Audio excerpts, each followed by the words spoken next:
Hi friends, please subscribe to Amravati Media and press the bell icon for more latest updates. తెలంగాణకు ఎవరయ్యా జాగీరు? చినికి చినికి గాలివానలా మారిందన్న మాటకు తగ్గట్లే ప్రస్తుతం తెలంగాణ రాజకీయాలు మొదలయ్యాయి. ప్రొఫెసర్ నాగేశ్వర్ తనకు వచ్చిన హైలీ సోర్స్ ద్వారా అమిత్ షా, పవన్ కళ్యాణ్, నాదెండ్ల మనోహర్ ముగ్గురు మాత్రమే పాల్గొన్న భేటీలో జరిగిన విషయాలు ప్రొఫెసర్ గారికి ఎలా తెలిసాయన్న ప్రాథమిక ప్రశ్నకు ఆయన ఇప్పటికే సమాధానం ఇచ్చారు. అమిత్ షాతో జరిగిన భేటీ విషయాల్ని జనసేన కోర్ కమిటీలో పవన్ కళ్యాణ్ సూచన మేరకు నాదెండ్ల మనోహర్ షేర్ చేస్తే ఆ విషయాల్ని అందులో పాల్గొనేవారు తనకు చెప్పినట్లుగా ప్రొఫెసర్ నాగేశ్వర్ వెల్లడించారు. ఆయన మాటలకు జనసేన స్పందించడం, ఆ తర్వాత చోటు చేసుకున్న పరిణామాలు, తాజాగా తెలంగాణ సెంటిమెంట్ను పెద్ద ఎత్తున రాజేసే ప్రయత్నం చేస్తున్నారు. ఇందులో భాగంగానే పలు రాజకీయ పార్టీలు ఎవరికి వారు గళాన్ని విప్పుతున్నారు.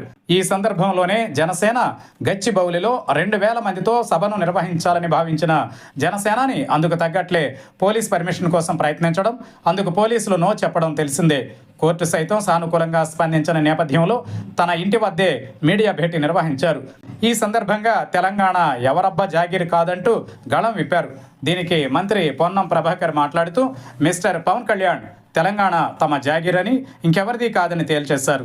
పవన్ నోటి నుంచి వచ్చిన జాగీర్ మాటపై అభ్యంతరం వ్యక్తం చేయడం తెలిసిందే.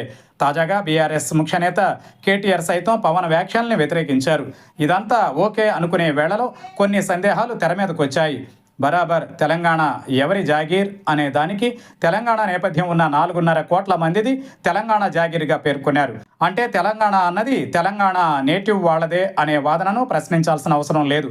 కాకుంటే ఒకే ఒక్క సమస్య, తెలంగాణ ఉద్యమ సమయంలో తెలంగాణను వ్యతిరేకించిన గళాలు ఉండనే ఉన్నాయి. మరి వారిది కూడా తెలంగాణ జాగీరేనా అన్నది ప్రశ్న. ఎందుకంటే తెలంగాణ ఉద్యమ సమయంలో కొత్త రాష్ట్ర ఏర్పాటును సుతారం ఒప్పుకోకపోవడమే కాదు, వ్యతిరేకిస్తూ ఓపెన్గా మాట్లాడేసిన సిపిఎంతో పాటు మజ్లిస్ పార్టీల సంగతి ఏంటి? ఆ పార్టీల అధినేతలు, కీలక నేతలు, కార్యకర్తలు, ఇతరులందరూ తెలంగాణ ఏర్పాటును వ్యతిరేకించిన వారే కదా. సిపిఎం గురించి మళ్లీ ప్రస్తావించాల్సిన అవసరం లేదు. ఇదంతా ఒక ఎత్తు అయితే, తెలంగాణ ఉద్యమాన్ని నిండుగా తమ సొంత రాష్ట్ర ప్రయోజనాల్ని, తమ సొంత రాష్ట్ర ప్రజల మనోభావాల్ని పక్కన పెట్టేసి తెలంగాణ ఉద్యమంలో పాల్గొన్న ఆంధ్రోళ్లు ఎందరో ఉన్నారు. మరి వారి సంగతి ఏంటి? అలాంటి వారిని ఆంధ్ర ప్రాంతానికి చెందిన వారు వ్యతిరేకించడం, విమర్శలు చేయడాన్ని వారు భరించారు. అలాంటప్పుడు తెలంగాణ ఎవడి జాగీర్ అన్న ప్రశ్నకు వస్తే, తెలంగాణలోని 4.5 కోట్ల మందికి చెందుతుందని చెప్పే సోకాల్డ్ నేతలకు సూటి ప్రశ్న. తెలంగాణ ఉద్యమ వేళలో తెలంగాణ సాధన కోసం పోరాడిన తెలంగాణ ఇతరులు, తెలంగాణను వ్యతిరేకించిన వారంతా ఒకటే అవుతారా? ఇప్పుడు రాజకీయ నేతల సూత్రాల ప్రకారం తెలంగాణ ప్రాంతానికి చెందిన వారే తెలంగాణ ప్రజలు తప్పించి, తెలంగాణ మీద ఎంత అభిమానం ఉన్నా, ఆరాధన ఉన్నప్పటికీ తెలంగాణ జాగీర్ వారికి చెందదా?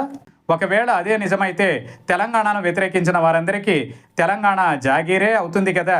డెవలప్మెంట్ మీద ఫోకస్ అంతకంతకు పెంచాల్సిన వేళ, అందుకు భిన్నంగా తెలంగాణ సెంటిమెంట్ను రాజేసే ప్రయత్నాలకు, తీవ్రమైన భావోద్వేగాలకు గురై లేని సందేహాల్ని మనసుల్లో పెట్టుకోవడం తెలంగాణ ఫ్యూచర్కు మేలు చేస్తుందా అన్నది మరో ప్రశ్న. మొత్తంగా చూస్తే తెలంగాణ జాగీర్ తెలంగాణలో పుడితేనే సరిపోదు. దానికి సంబంధించి హక్కులు తెలంగాణను నిస్వార్థంగా ప్రేమించేటోళ్ళు, అభిమానించేటోళ్లకు మాత్రమే చెల్లుతుంది. ఆ విషయాన్ని ఓపెన్గా చెప్పేసే దమ్ము, ధైర్యం తెలంగాణ వాదం గురించి అదే పనిగా మాట్లాడే నేతలకు ఉందా అన్నది ఇప్పుడు అసలు సిసలైన ప్రశ్న.